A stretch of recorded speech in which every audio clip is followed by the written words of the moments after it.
Halo Sobat Denok Ayu semua, terima kasih karena masih setia menunggu video-video terbaru dari Denok Ayu Novel. Jangan pernah lupa ya untuk selalu subscribe, like, and comment, agar Denok semakin semangat upload videonya. Bab 842. Melihat pisau patah di tangannya, bayangan iblis itu tiba-tiba terpana, tubuhnya melompat, dan menarik jubah di depannya. Tanpa sadar melindungi tubuhnya, melihat dengan waspada ke arah dari mana senjata tersembunyi itu ditembakkan. Pada saat ini, di bawah sinar bulan yang dingin, sesosok penahan angin berjalan perlahan, sosoknya tidak kuat, atau bahkan sedikit kurus, tetapi dia sangat kuat dengan setiap langkah, memancarkan momentum yang luar biasa. Tidak ada yang berani membencinya sedikit pun. Setelah melihat sosok ini, bayangan iblis sedikit bergetar. Dia tahu bahwa seseorang bisa menyamarkan penampilannya, namun dia tidak bisa menyamarkan jati dirinya. Aura yang dipancarkan sosok ini sudah pasti bukan penyamaran jika ingin disamarkan. Keluar dari itu. Oleh karena itu, sosok ini jelas bukan orang biasa, dan senjata tersembunyi yang ditembakkan barusan juga menggambarkan hal ini. Bayangan iblis meremas sarung tangannya dengan ringan, dengan sedikit lebih banyak pertahanan di hatinya, tetapi dia tidak terburu-buru untuk bergerak. Setelah sosok itu mendekat, bayangan iblis samar-samar dapat menilai bahwa ini adalah seorang pemuda dengan wajah yang cantik, tetapi karena pemuda itu membelakangi sinar bulan, cahaya yang terpantul di wajahnya terbatas dan wajahnya kabur. Jadi iblis saat ini, bayangannya tidak dapat sepenuhnya melihat penampilan pemuda itu. "Kamu siapa?" Bayangan iblis segera bertanya kepada pemuda tampan dengan suara dingin, suaranya masih tajam dan aneh, dan hati manusia keriting. Pemuda tampan itu tidak menjawabnya. Dia menoleh dan menatap Bairentu berdarah yang terbaring di tanah. Dia diam-diam mengepalkan tinjunya dan bertanya dengan suara yang sangat dingin, "Dia, apakah kamu terluka?" "Tidak buruk." Bayangan iblis itu mengaku dengan murah hati, dan kemudian bertanya dengan beberapa keraguan, "Apakah kamu mengenalnya?" Pemuda tampan itu tidak menjawabnya, tetapi tiba-tiba mengangkat kepalanya untuk bertemu dengannya, matanya seperti dua pedang tajam, dan bertanya dengan dingin, "Siapa kamu? Kenapa kamu ingin menyakitinya?" Bayangan iblis. Bayangan iblis itu berkata dengan dingin kepada pemuda itu, "Di dalam dirimu Huaxia, namaku adalah Qianshu Bianyan." Ketika dia berbicara, nadanya penuh dengan arogansi. Memang, sebagai pembunuh super kedua dalam daftar pembunuh dunia, dia memiliki modal yang arogan.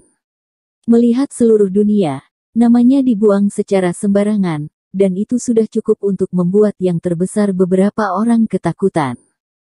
Tentunya kali ini dia juga ingin menggunakan namanya untuk menakut-nakuti pemuda ini. Bagaimanapun, target utamanya adalah Bairentu dan He Jiarong. Sebelum dia berhasil membunuh He Jiarong, dia tidak ingin memprovokasi lebih banyak orang di ranah China. Meskipun dia tahu bahwa seorang pemuda dengan keterampilan luar biasa tiba-tiba muncul di gunung dan punggung bukit yang tandus, dia jelas bukan pemuda lima baik yang tiba-tiba muncul, tetapi dia masih ingin menggunakan namanya untuk menakut-nakuti pemuda di depan. Bayangan iblis. Kamu adalah bayangan iblis.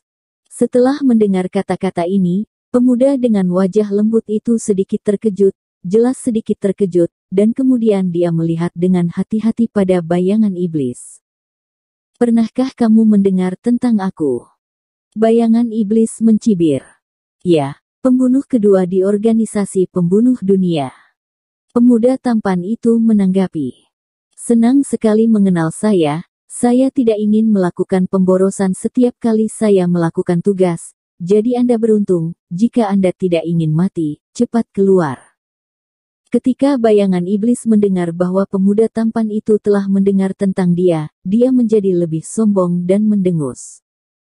Pemuda tampan itu tidak berbicara dengannya, matanya tertuju pada wajah Bairentu, dan warna dingin yang dingin muncul di matanya lagi, dan dia berkata dengan ringan, "Aku tidak menyangka bahwa pembunuh peringkat 2 dunia akan membuat kesalahan bodoh seperti itu." "Apa maksudmu?" Hidup tidak sabar. Melihat pemuda itu berani menghina dirinya sendiri, bayangan iblis tidak bisa menahan perasaan sedikit cemberut, dan berkata dengan suara suram, "Aku tidak keberatan membunuhmu dengan mudah." Meskipun dia tidak ingin bekerja dengan pemuda ini, bukan berarti dia takut pada pemuda ini. Sebelum kamu menyakitinya, kamu harus mencari tahu siapa dia. Pemuda berwajah adil itu mengangkat kepalanya sedikit saat ini, menatap bayangan iblis dan berkata dengan suara dingin, "Aku adalah temannya, jadi apakah kamu yang kedua atau yang pertama di dunia? Karena kamu menyakiti temanku, maka kamu harus mati." Dia Jiarong. Ketika pemuda itu mengangkat kepalanya, bayangan iblis itu tiba-tiba melihat alis pemuda itu dengan bantuan sinar bulan, dan langsung menilai dari wajah pemuda yang dikenalnya itu. Pemuda dengan wajah lembut ini adalah Dan GT. He Jiarong yang akan dia bunuh. Tidak heran dia merasa pemuda ini sudah tidak asing lagi. Lin Yu sedikit terkejut ketika dia mendengar kata-kata itu, mengerutkan kening, dan berkata dengan dingin, "Apakah kamu mengenalku?" Jelas, Lin Yu sangat terkejut dengan kenyataan bahwa bayangan iblis benar-benar mengenalnya, karena dia berpikir bahwa bayangan iblis itu ditujukan kepada 100 orang. "Tentu saja aku mengenalmu." Bayangan iblis tiba-tiba mencibir, dengan suara aneh dan suram, dan kemudian melanjutkan, "Benar saja, kamu tidak dapat menemukan tempat untuk menerobos sepatu besi. Tidak perlu usaha, karena kamu adalah He Jiarong. Maaf, kamu tidak bisa pergi." Ekspresi Lin Yu berubah ketika dia mendengar kata-katanya, dan bertanya dengan suara dingin, "Maksudmu, tujuanmu bukan hanya untuk membunuh 100 orang? Dan aku?" "Tidak." Bayangan iblis menggelengkan kepalanya dengan lembut, dan berkata kepada Lin Yu tanpa bersembunyi, "Tujuan saya hanya Anda. Jika dia membunuh Anda seperti yang saya katakan, saya bisa membiarkan anak ini dan dia pergi. Tapi karena dia bersedia menukar hidupmu dengan anak ini dan hidupnya sendiri, maka aku secara alami tidak keberatan mengambilnya." "Kamu, apa yang kamu katakan?" Lin Yu gemetar tiba-tiba ketika dia mendengar ini, dan melihat ke arah 100 orang Tu yang sekarat di tanah dengan takjub. Tangannya tidak bisa membantu tetapi sedikit gemetar. Saat ini, dia telah menyadari apa yang terjadi tanpa bertanya. Pantas saja Sue Ye Niu begitu tertekan hari itu, tak heran Yin Er yang belum pernah menjalin hubungan emosional dengan Niu tiba-tiba bentrok dengan Niu, tak heran Niu menyebut dirinya hari itu dan mengatakan hal-hal aneh seperti itu. Ternyata Yin Er ditangkap oleh bayangan iblis dan memaksa kakak Niu untuk bunuh diri. Tubuh Lin Yu sedikit gemetar, dan hatinya serasa kewalahan oleh sungai. "Tahukah kamu, saat sedang menonton lukisan di rumah kakak Niu hari itu, kakak Niu sempat membunuhnya, namun pada akhirnya, kakak Niu memilih untuk mengorbankan dirinya sendiri." Dengan Yin Er. Bibir Lin Yu sedikit bergetar, dan ada panas yang kuat di mulutnya, melihat Bai Rentu yang terbaring di tanah hampir tidak sadarkan diri. Hidungnya masam, matanya panas, dan penglihatannya tidak bisa membantu tetapi kabur. Dia tahu bahwa Bai Rentu dapat mengorbankan hidupnya untuknya tanpa ragu-ragu, tetapi dia tidak pernah berpikir bahwa Bai Rentu benar-benar akan memilih untuk mengorbankan nyawa Yiner untuknya. Anda tahu, Yiner selalu menjadi eksistensi seperti kepercayaan bagi Bai Rentu. Kakak beradik. Ini adalah posisi yang selalu diberikan Lin Yu kepada 100 orang Tu di dalam hatinya, dan 100 orang Tu tidak memenuhi dua kata ini. Setelah kesedihan, hati Lin Yu dipicu oleh amarah yang tak berujung, urat biru di dahinya pecah, tinjunya mengepal erat, giginya bentrok, dan kemudian dia meraung di tenggorokannya, dengan suara dingin melawan bayangan iblis, dan meraung, "Aku tidak hanya akan membunuhmu hari ini, aku juga akan menghancurkanmu menjadi beberapa bagian." "Apakah itu?" Bayangan iblis memberikan senyuman aneh, dan sambil tertawa, pisau patah di tangannya tiba-tiba menghantam ratusan orang di tanah.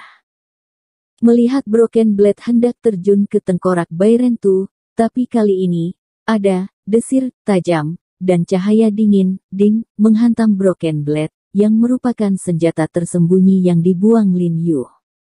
Bayangan iblis itu mendengus dingin, lalu tiba-tiba mengulurkan sarung tangan dengan sisik keras dan meraih kepala Yiner seperti kilat, seperti dia mengulurkan tangan untuk meraih leher berambut kuning di gang.